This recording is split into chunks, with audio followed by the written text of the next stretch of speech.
भारत माता की जय। We want justice, we want justice, we want justice.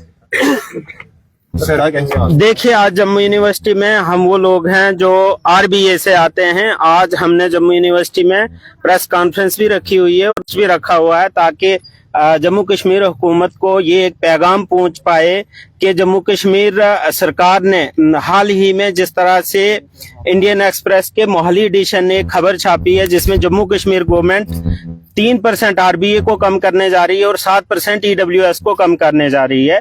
हम सरकार से इतनी गुजारिशात कर रहे हैं कि हम वो लोग हैं जिनने मिलिटेंसी को झेला है। हमारे वहाँ तिब्बी सहूलियात नहीं है। हमारे वहाँ आज भी बहन भाई जो पढ़ रहे हैं वो टूटी हुई स्कूल की इमारतों में पढ़ रहे हैं। स्टाफ की आज भी वहाँ पे कमी है। तो सरकार ने अगर गलत फहमी से ये फैसला लिया है तो हमारी जम्मू कश्मीर के वज़ीर आला से ये दरख्वास्त और गुजारिशात हैं कि वो इस फैसले को फिर से रिव्यू करें और आरबीए के साथ इस तरह छेड़खानी न की जाए।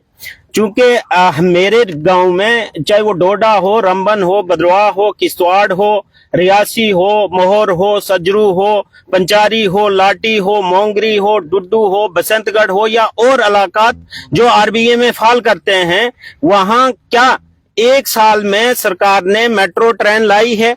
क्या वहां पे तिब्बी सहूलियात बच्चों को फ्राहम हो पा रही हैं? इसके अलावा क्या स्कूल की इमारतें मुकम्मल कर दी यहाँ की रियासती सरकार ने? क्या वहां पे स्कूलों में स्टाफ पूरा हो गया है? अगर ये सब चीजें की हैं गवर्नमेंट ने तो फिर वो इस फैसले पे सोचें। अगर ये सब कुछ नहीं किया है तो हम वो लोग हैं जो 90s के बाद पढ़े हैं। हमने टेररिज्म को झेला है, दहशतगर्दी को झेला है, 5-5, 6-6 किलोमीटर पैदल चल के हम लोग पढ़े हैं और उसके बावजूद अगर सरकार हमारे साथ ये एक बहुत बड़ा जुल्म करने जा रही है तो फिर आने वाले टाइम में हमारा फ्यूचर कोर्स ऑफ एक्शन यही होगा कि हम भूख हड़ताल पे भी बैठेंगे और कानूनी तरीके से जितनी पुरजोर हमारा प्रदर्शन हो पाएगा हम वो प्रदर्शन करने की कोशिश करेंगे और सरकार को इस मसले में बिल्कुल घेरेंगे। जी सर, आप क्या कहेंगे? जी सर, देखिए जिस तरीके से अभी आरबीए का हाल ही में हमें कुछ इनपुट्स मिल रहे हैं तो इस तरीके का ये होगा कि ये जो हमारा आरबीए का जो आज पीसफुल प्रोटेस्ट था इसीलिए था क्योंकि देखो सेंसस हुई ही नहीं।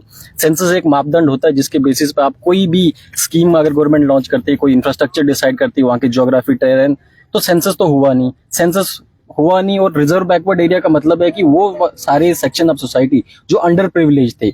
रिजर्वेशन का मतलब ही यही होता है कि आपको इक्वल पेडिस्टल पे लाया जाए। लेकिन हम देख रहे हैं कि over a period of time continuously slashing of RBA होती आ रही है। पहले 27 हुआ करता था, फिर 20 था, अभी 10 और अभी जो इनपुट्स आ रहे हैं कि वो 3% और डिडक्ट करके 7% पर ला दिया गया है। तो कहने का मतलब ये है कि अगर गवर्नमेंट हमें बताए कि रिजर्व बैकवर्ड एरिया का मतलब था कि जो रियल में socio economically under privilege section of the society थी, गवर्नमेंट ने 2020 में फर्दर एडिशन किया रिजर्व बैकवर्ड एरिया में, फर्दर गांव उसमें एडिशन हुए। तो कहने का मतलब था कि continuously over a period of time हमने देखा कि आरबीए का जो एरिया है उसको कंटिन्यूअसली, क्योंकि वहां का यूथ जो है डेड कॉन्शियस है, इन्होंने हमारी पीछे वाली जनरेशन को बेवकूफ बनाया, लेकिन हमें नहीं बेवकूफ बना सकते।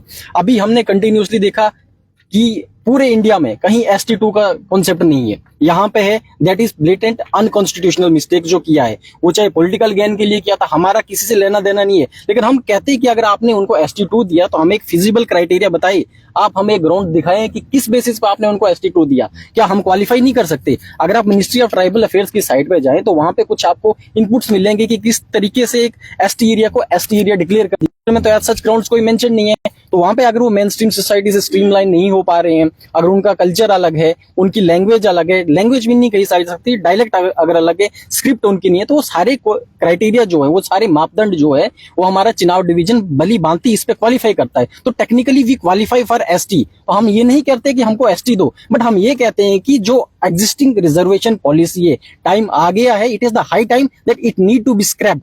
इसको शुरू से ही नए सिरे से बनाने की आवश्यकता है, क्योंकि इससे क्या होगा कि एक जो पॉपुलेशन इतनी बढ़ गई है, सेंसस नहीं हुआ काफी टाइम, 2011 से अभी 27 में जो सेंसस शुरू होगा तो सेंसस हुआ नहीं, कुछ हुआ नहीं। तो ऐसे हवाई बाजी में आरबीए को कंटिन्यूसली एक ही कैटेगरी को टारगेट करना, ये कोई एक मुझे लगता है एक अच्छा स्टेप वेलकमिंग स्टेप नहीं है, और इसका भुगतान जो है गवर्नमेंट को करना पड़ेगा, क्योंकि यूथ अब अवेयर हो चुका है।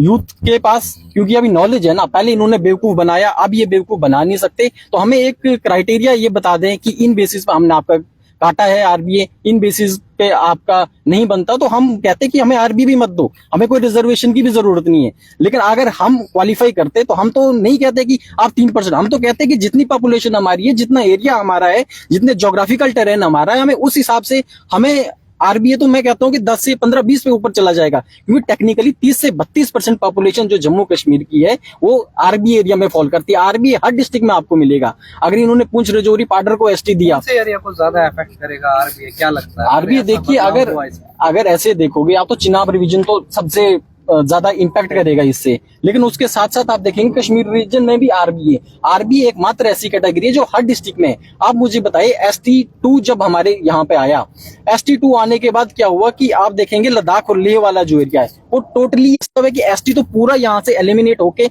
लेह लद्दाख में चला गया ना। तो यहाँ पे तो ST टेक्निकली कम होने चाहिए, लेकिन हुआ क्या उल्टा कि ST1 की जगह ST2 और फर्दर एडिशन कर दी गई। तो कहने का मतलब है कि ब्लेटेंटली एक ही कैटेगरी को कंटिन्यूसली टारगेट करना मतलब ये नहीं। और दुख की बात, जी इसको अप्रूव करते हैं, अभी उनके टेबल पर फाइल है, अगर उसको अप्रूव करते हैं तो आपका क्या कदम रहेगा? देखिए, हमारा तो पहले हम एक पीसफुल तरीके से सबको मेमोरेंडम देने की हम कोशिश करेंगे, लेकिन जब नहीं हमारे पैटर्न पे चीजें आएंगी तो युवा जो है वो सड़कों पे भी उतर जाएगा अपने राइट के लिए फाइट करने की। मतलब जो पॉसिबल कोशिश हम कर सकते हैं वो हम पॉसिबल कोशिश करेंगे, क्योंकि बड़े दुख के साथ साथ में ये भी कहना पड़ रहा है कि 11-12 हमारे रिप्रेजेंटेटिव जो आरबीए के हैं, मतलब जो अभी इलेक्टेड रिप्रेजेंटेटिव, उनके मुंह से एक शब्द भी इसमें सुनने को नहीं मिल रहा है, क्योंकि those people who were suppose to become the voice of the voiceless, वो मतलब इस तरीके से प्रिटेंड कर रहे हैं कि जैसे अगली बार उनको टिकट अगर कुछ बोल दें तो टिकट ना मिले। तो मतलब जिस तरीके से उनको रिप्रेजेंट करना चाहिए नहीं कर रहे हैं, ये बड़ी दुख के साथ कहना पड़ रहा है।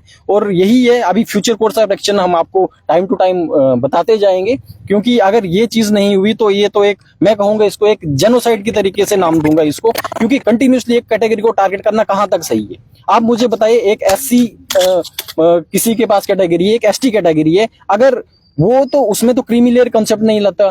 आरबीए में क्या है कि अगर आपकी इनकम एक बार उससे ऊपर क्रॉस होगी, अगले आपके नेक्स्ट जनरेशन को उसका बेनिफिट नहीं मिलता। क्यों आरबीए में ऐसा, क्यों बाकी में क्यों नहीं? तो मुझे लगता है इसमें थोड़ा सरकारों को भी ध्यान देना चाहिए, चाहे इलेक्टेड गवर्नमेंट है, चाहे LG साहब हैं, चाहे लीडर ऑफ अपोजिशन, सबकी भूमिका इसमें अहम रहने वाली है। और हमारी अगर इसमें थोड़ा गड़बड़ हुई तो हम फिर रोड पे भी आने को डरेंगे नहीं। नमस्कार। आज की जो प्रेस वार्ता जहां रखी गई है वो आरबीए का इशू जो जम्मू कश्मीर के अंदर हर 10 डिस्ट्रिक्ट के अंदर चल रहा है उसको लेकर है। अब आपने सुना होगा, रिसेंटली न्यूज आई 10 दिन पहले कि जम्मू कश्मीर की कैबिनेट ने अप्रूव दे दिया है कि जो आरबीए है वो 10% से 7% किया जाए और EWS 10% से 3% किया जाए।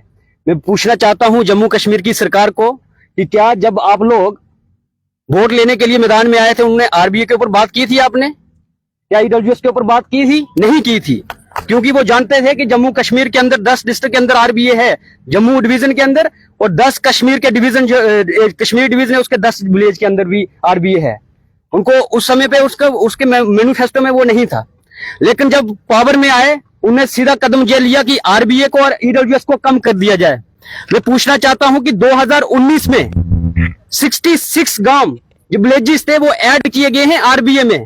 तो इसका मतलब यह है कि अगर आराम से जम्मू कश्मीर के अंदर दोबारा अगर रिसर्च की जाए तो आरबीए कैटेगरी में और भी इलाके और भी विलेजेस आ सकते हैं। अगर 66 आए हैं तो उसमें से 44 जो है कश्मीर के हैं और 22 जम्मू के हैं। तो इसका मतलब यह है कि कश्मीर सफर ज्यादा करेगा आरबीए को कम करने से। मैं कश्मीर से वहां के युवाओं से भी आग्रह करता हूं कि आप भी सामने आइए और इस आरबीए कैटेगरी को लेकर आप भी अपना जो विचार है वो इस मीडिया के समक्ष रखें, इन लोगों के समक्ष रखें, क्योंकि हम देखते हैं कि सरकार एक सेंट्रिक होके कहीं ना कहीं जम्मू कश्मीर के अंदर जो टेरेन है, जो एरिया है वो अलग अलग है। आपने किस प्रकार से कुछ एरिया को आपने टोटली ना उसकी इनकम देखी, ना उसका घर देखा, ना उसका इलाका देखा, ना उसकी जमीन देखी, आपने सीधा सीधा उनको कैटेगरी दे दी। मैं एक कैटेगरी की बात कर रहा हूं। और दूसरी तरफ वही जम्मू कश्मीर जो पहाड़ी क्षेत्र हैं, रामबन, डोडा, किश्तवाड़, भद्रवाह, रियासी, उधमपुर, कठुआ जे इलाके जो हैं, क्या ये वो पहाड़ी इलाके नहीं है? ये सबसे ज्यादा बैकवर्ड एरिया हैं, इनको इग्नोर कर दिया गया और वहां की जो कैटेगरी आरबीए दी गई थी उनको कम कर दिया गया, साथ पे लाने की कोशिश कर रहे हैं आप। मैं पूछना चाहता हूं कि क्या उसमें आपने ये फाइंड आउट किया कि कितनी पॉपुलेशन आपने बैकवर्ड से फॉरवर्ड में ले ली? कितने एरिया जो हैं आरबीए में जो बैकवर्ड थे उसमें से फॉरवर्ड में ला दिए? कोई नहीं। नो पॉपुलेशन उनने मेंशन की, नो एरिया उन्होंने बताया कि कितना हमने फॉरवर्ड में ले लिया है, लेकिन सीधा सीधा उनने परसेंटेज के हिसाब से आरबीए को कम करने की कोशिश की है। आज ये युवा जो हमारे मीडिया में आपके समक्ष आया है, हमारी सीधी सीधी जम्मू कश्मीर की सरकार को ये चेतावनी है कि आने वाले समय में अगर इसको अप्रूव अगर गवर्नर भी देते हैं, आने वाले समय में पूरे जम्मू कश्मीर के अंदर हर डिस्ट्रिक्ट से आरबीए कैटेगरी के लोग ग्राउंड पे आएंगे और उसको फेस करेगी ये सरकार।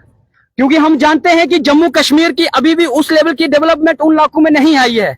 क्या उनको ये पता है कि पंचारी का लास्ट इलाका कौन सा है, जहां आज भी फोन नहीं चलते हैं, टावर नहीं आता है, लाइट नहीं पहुंची है? क्या उसको सिम्मी गली, क्या उसको अडोक, क्या उसको मोंगरी का लड्डा एरिया BC जानता है? वो ऐसे नहीं जानते हैं, क्योंकि वो लीडर जो है वो ग्राउंड के लीडर नहीं है।